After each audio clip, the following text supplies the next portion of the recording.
Hi, welcome to Yacht Connoisseur, and today we're going to be fitting a aftermarket Bimini from a company called Texo.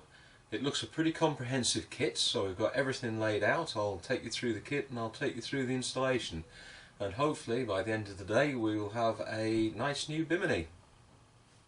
The construction of the main frame is using the sidebars which are here, which go onto the side of the boat and also onto the rear push pit.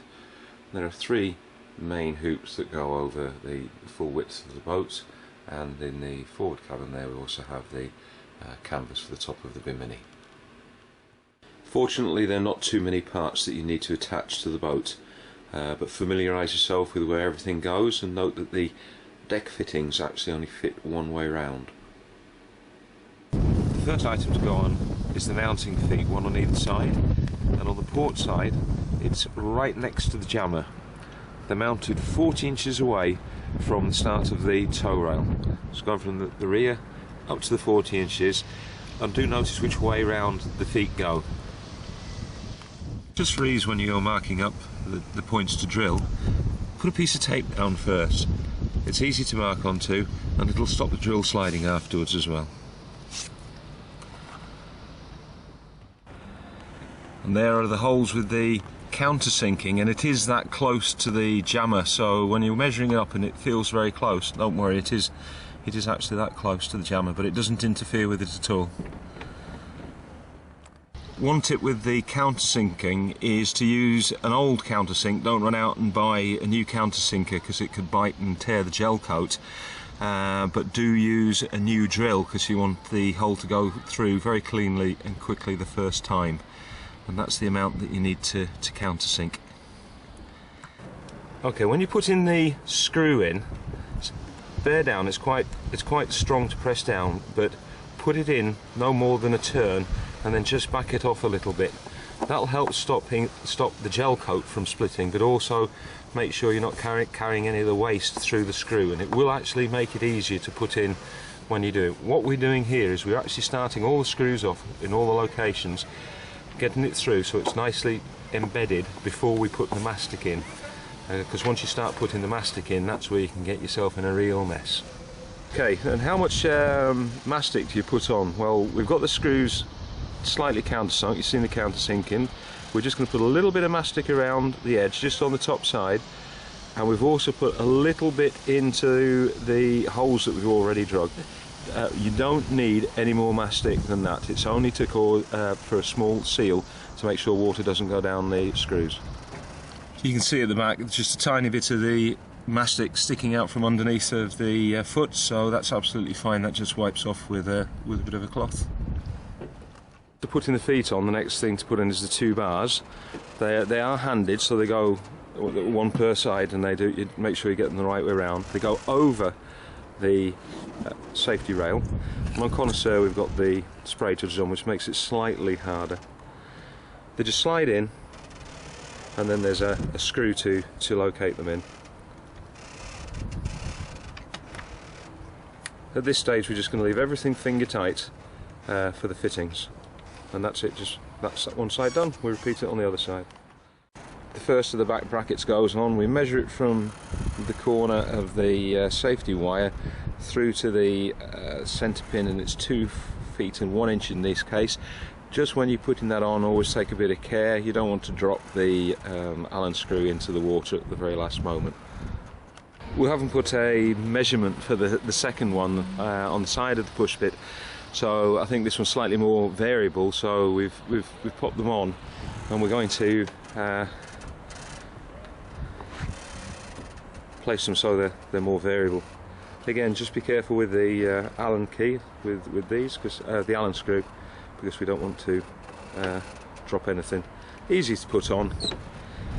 There's no tape underneath it. Just bolt these around and nip them up. Finger tight at this stage until we get everything aligned.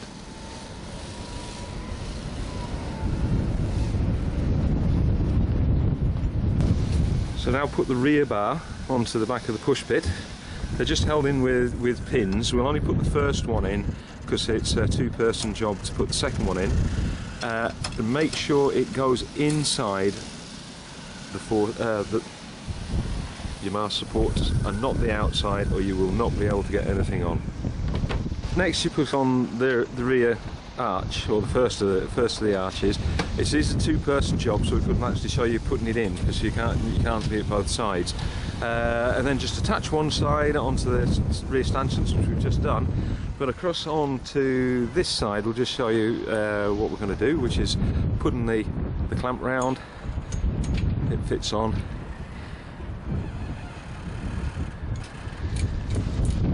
Again, just an Allen screw goes in, nip it up, and then put it on. We were just commenting, we've actually put everything on the same way, so we've got all the Allen screws facing into the boat and all of the push clips facing out of the boat, but we will tie the clips on with something, and it's as simple as that. The second bar is just put on same way as the first bar, and it just rest it against the first bar, the rear one. And now we're going to try and put the cover on. The cover's the next stage, so this could be quite comical. At the back it's just a zip fixing, and you just pull this pin out to put it on. So you put your clamp on, pull the pin out, zip it round, pop it back on. Then at the front, it's just a zip fixing, and now we're going to put the centre fixing in before we actually start aligning the bridges onto the front. We'll put the canvas on now, so that's it's all canvassed up. With the back bar, this bar here, to put this connection in, make sure that this bar is as far back, as close to that, otherwise you'll really struggle to get the clip in here. So just make sure when you're putting it back in, it's at an angle back here, and it'll go in, and then just zip it all up. Now we put the bridging points on at the front, and we'll have the straps on. You might have to lift your kicking strap as well at the front, so that you've got clearance of the boom. With the bridges, it's important to make sure that the straps are as straight as possible without touching the spray hood. So then you can move where you put the strap, which we are doing here. We've just moved it up slightly from where it is shown. And that's where we've located the straps, which is just slightly higher than indicated on the diagram, which was here. But again, the most important thing is that it misses the spray hood, and you want to have that as in line as you possibly can with the top. The other thing was the instructions said 3.5mm for these screws. These screws are 3mm at the maximum, but take your time putting them in so that it cuts the fiberglass.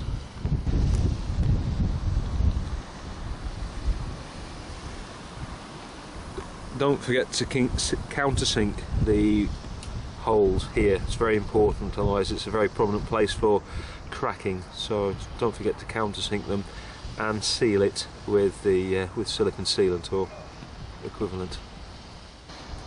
And that's the sunshade at the back, and that also doubles up as the sock.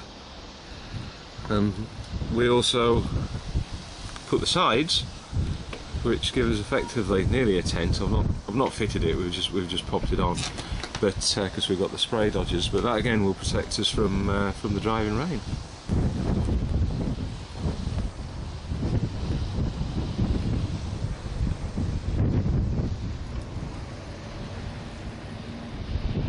And it all collapses into a neat sock,